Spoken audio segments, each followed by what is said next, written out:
Hey, y'all. Hope y'all doing well. This is your coach, your relationship coach, your life coach, Tonetta Clay. I'm here to, of course, help you fix your life and your relationship. So I want to welcome y'all to this video. This is the last video in the series about relationship communication. And this is all about the ways to help you improve that communication within your relationship. I know from the first video back earlier in the month, the first, I guess Sunday in November, we actually talked about the good in communication. So everything's been building on itself, but we talked about the good of communication, the importance of the good of communication, and how, of course, sharing, communicating, having those conversations help you get to know each other, prevents confusion. And of course, like I said, with given all that communication still has to be open, honest, and transparent. So then we went on to week number 2, where we talked about the bad in communication, all the ways that you can, of course, tear down your whole relationship just by the words that you say. When it comes to, of course, the bad, shutting down and ignoring your partner and not even responding or communicating, not fighting fair, hitting below the belt. Like I said, there was a lot of things we went over, but those are a few things. Then, of course, we went into last week, we talked about the forms or the parts of communication and how they all gel together. What's the nonverbal, the verbal, the paraverbal, and the listening, and how they all form together and gel together to, of course, create that conversation that can either make or break your relationship. So, like I said, let's go ahead and get on into this last part here, part number 4, y'all. I got my little notes ready to go. But like I said, definitely, like I said, communication in relationships is greatly important. If you don't have that communication, you barely have a relationship, or you have no relationship at all. I guess I put it that way. And like I said, that's not good for anybody. So like I said, we definitely have to make sure that we're talking to each other, making sure that we're asking the right kind of questions. I guess I put it that way as well, which brings me to, before I get started, the unpacking the baggage questions. The unpacking the baggage questions was something that I created to help you all have those deeper conversations with yourself and with your partner, so that you all can, of course, become more intimate, become more connected, and of course, like I said, have that open, honest communication so that you all can be on the same page and gel together, of course, like I said, in order to move forward. So like I said, you can click the link Instagram either in my bio or on Facebook or anywhere else you're seeing this video. Click the link in the description of the video to go ahead and pick up your unpacking the baggage questions today. But let's go ahead and get into this video, y'all. Like I said, this is some ways. I have a whole lot of ways down on this list. I don't know if we're going to go over all these because it's probably about 20 of them on this list. But like I said, and some of them I probably can just mention fast for y'all. I guess I put it that way without too much explaining. But like I said, definitely I'm going to go over as many as I can in this video so that you all can take something away from here, from this whole entire series, that will help y'all start working on your communication in your relationship.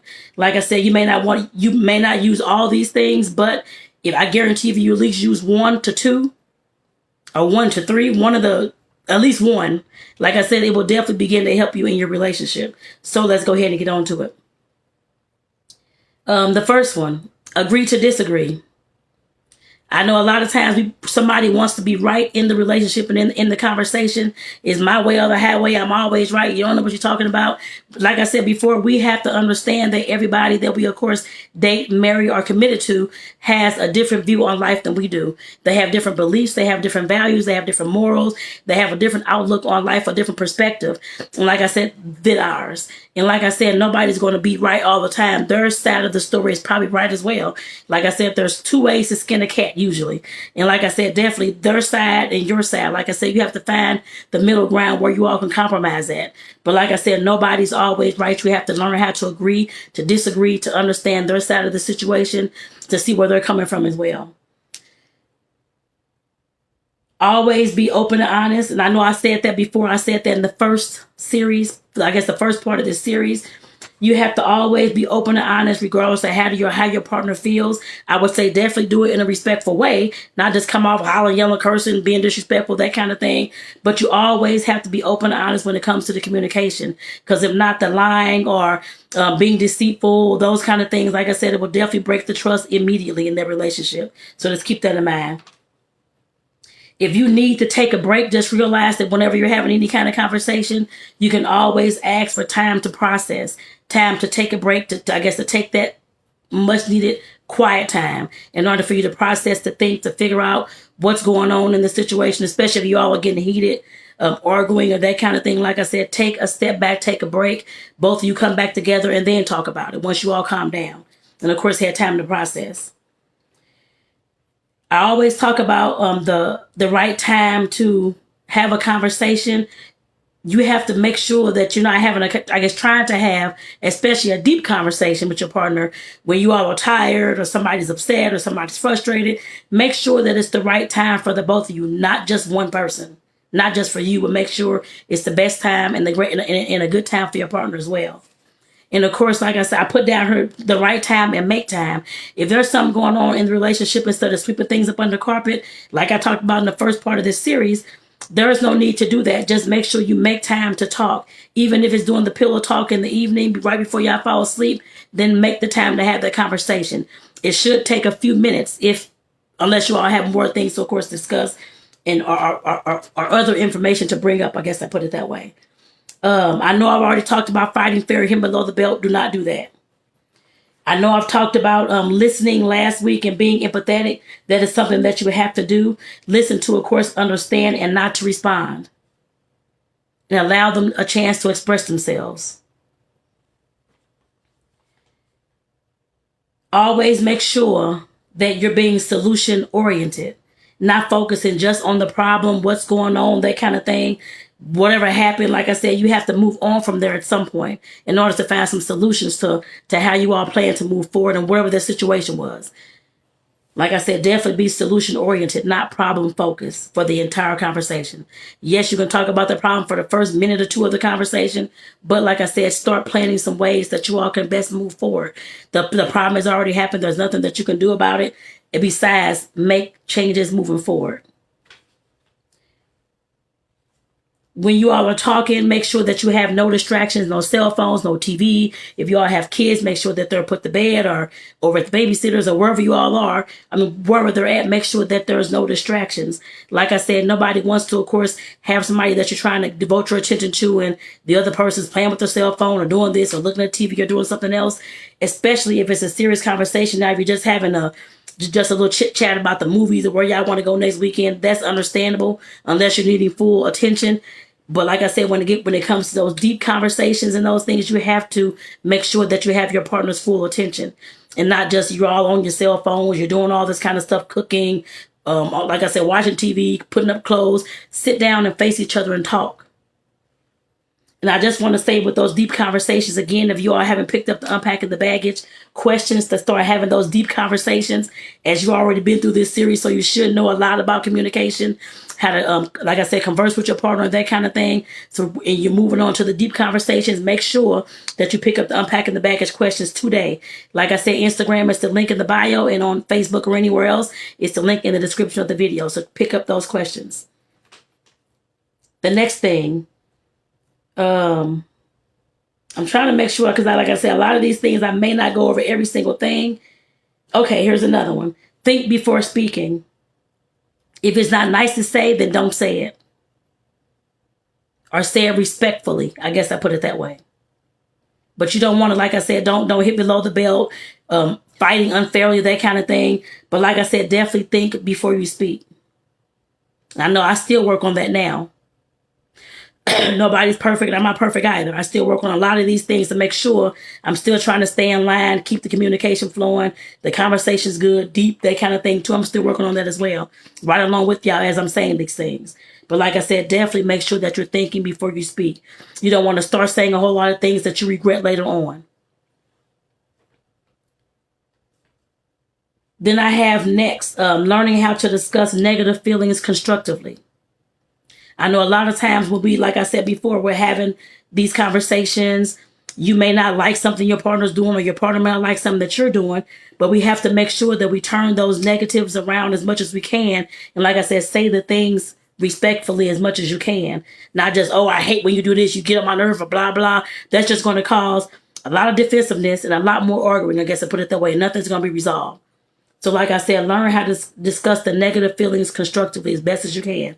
And that goes into my next thing about the I statements, because that's how you can do that. I feel blank when you do blank. I feel unappreciated when you don't clean up. That's an example. Like I said, learning how to discuss negative feelings constructively. You can use those I statements. Put it on yourself. I feel blank when you do blank. Like I said, they may not still like it. That's fine. That's okay. Nobody's gonna like everything that you say, but things have to come out as well so that you all can discuss these things in order to move forward. Try not to blame as much as you can, regardless as to what's going on. Because blaming, of course, is going to create that, again, defensiveness. Somebody's going to shut down. Somebody's going to walk out. Somebody's going to be start arguing and getting all upset. Try not to blame. And like I said, the negatives, be as constructive as you can. Again, the I statements. I feel blank when you do blank. Express your wants and needs clearly. And I want to say thank you, Pure Caterings, STL, and Sweetie 5253 for tuning in. I hope that y'all are doing well this evening. And definitely thank you for tuning in. Like I said, express your wants and your needs clearly. If you're feeling hurt, if you're feeling unappreciated, if you're feeling rejected, that the communication isn't there, that the connection isn't there anymore, or you're sexually frustrated, say those things. If you don't know what all the feelings are, the words are, you can search Google, what are the feelings that I feel? Or put in anything, what are the feelings that anybody can feel? I'm sure they'll come up with a list of probably about 100 feelings that you can, of course, learn, look at, read, and probably identify with the ones that you're feeling. But you have to be able to express your wants and your needs clearly. And that includes your feelings as well. And your wants and your needs, like I said, depends on what you're wanting, what you're needing. If you don't know how to put words to those things, search Google for it. What do I need in a relationship? What do I want out of a relationship? You can always search those things or search whatever kind of word you want to search to figure out whether they fit your situation. But you have to be able to talk to your partner or give your partner a clear statement of what's going on with you and what you're needing and what you're feeling. Like I said, if you don't know, look at Google. They can give you everything you need. I have down here, encourage your partner. Of course, like I said, there's sometimes there are going to be some difficult conversations. And if you got unpacking the baggage already, some of those conversations, well, unpacking the baggage questions, some of those, actually a lot of those conversations on that question list are, of course, not difficult to answer, but of course, they're going to take a lot out of you to answer. And you're going to have to be honest and truthful in order, like I said, in order for you to help your relationship, you and your partner, to move forward. And like I said, if your partner is having a hard time, have been through trauma, have had all kind of drama going on in their life, that kind of thing, definitely encourage your partner and be as empathetic as you can. Not just, there's thousands of folks who've been through this and you should feel fine. Shouldn't nothing be wrong. You shouldn't still be suffering from whatever it was, abuse back in the past, this kind of thing. Like I said, everybody has their own grieving cycle and everybody has their own trauma cycle when they lessen those triggers. I guess once they start their healing process, everybody has a different process to go through. Some folks may be quick. Some folks it may take years. Just keep that in mind. Like I said, definitely encourage your partners that are having a hard time. And I got some little notes down here, y'all. Hold on. Oh, okay, here we go. Let me see. I put down here, set the ground rules on how you can fight better next time. Basically, what I'm saying with that is set ground rules for your conversations. If one of your ground rules is to, of course, for nobody to cut anybody off, or for you to sit there and listen or take notes, or however y'all want to do it, just make sure, or give this person 5 minutes to talk and you get 5 minutes, and then you come together and talk about something else. Whatever your kind of ground rules you all set, make sure that you, of course, voice those, and make sure that each one of you know that before you start these conversations. Because if not, you may get somebody who's cutting you off, talking over you, could care less what you're saying, not even listening, that kind of thing. Set the ground rules.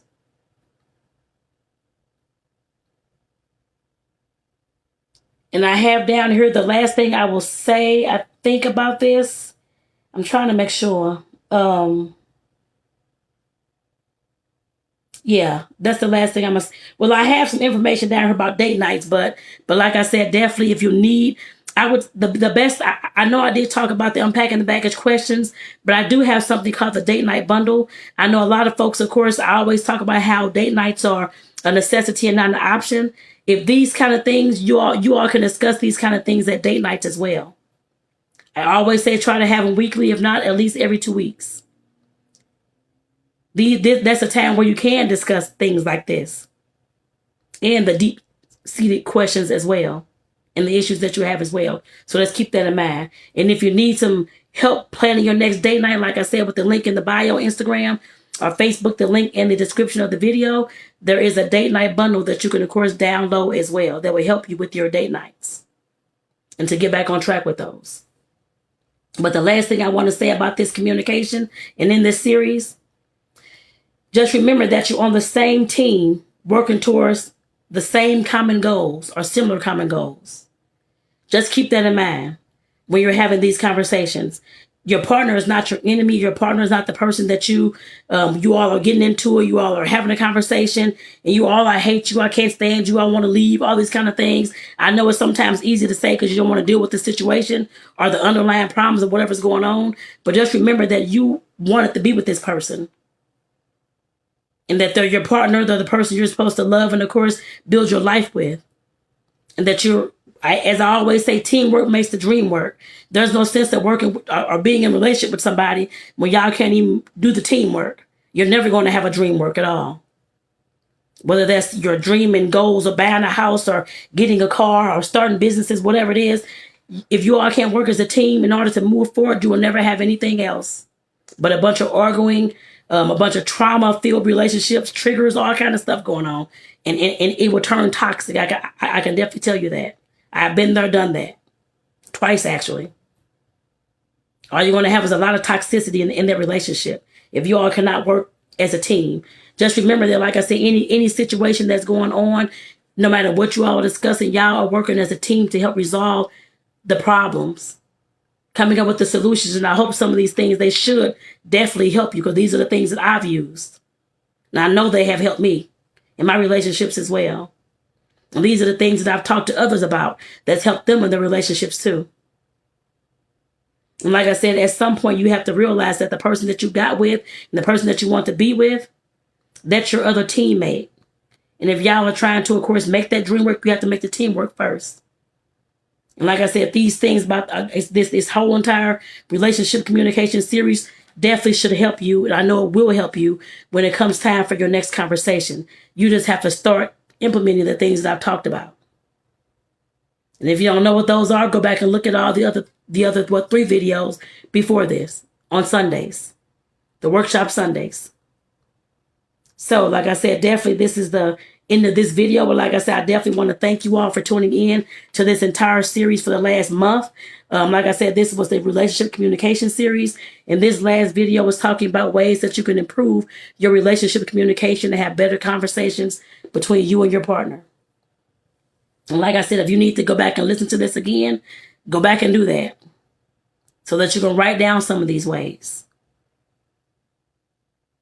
And then talk to your partner about them and go ahead and y'all start implementing these things. That is the work that you have to do in order for your relationship to, of course, move forward better, and for y'all to be more on the same page, and for y'all to become more connected. So like I said, again, this is your girl, Tonetta Clay, your relationship and your life coach, here to help you fix your life and your relationship. Again, if you haven't gotten the Unpacking the Baggage questions, make sure that you pick that up by clicking the link in my bio on Instagram and on Facebook, the link in the description of the video. Like I said, those Unpacking the Baggage questions will help you, since you already have the information, of course, how to talk, how to converse and that kind of thing with this communication series. Now you can start diving deep to, of course, find out who you're dealing with and who your partner is. And they can find out more about you as well, so that y'all can start becoming, like I said, becoming more connected. And so that y'all can start moving forward better.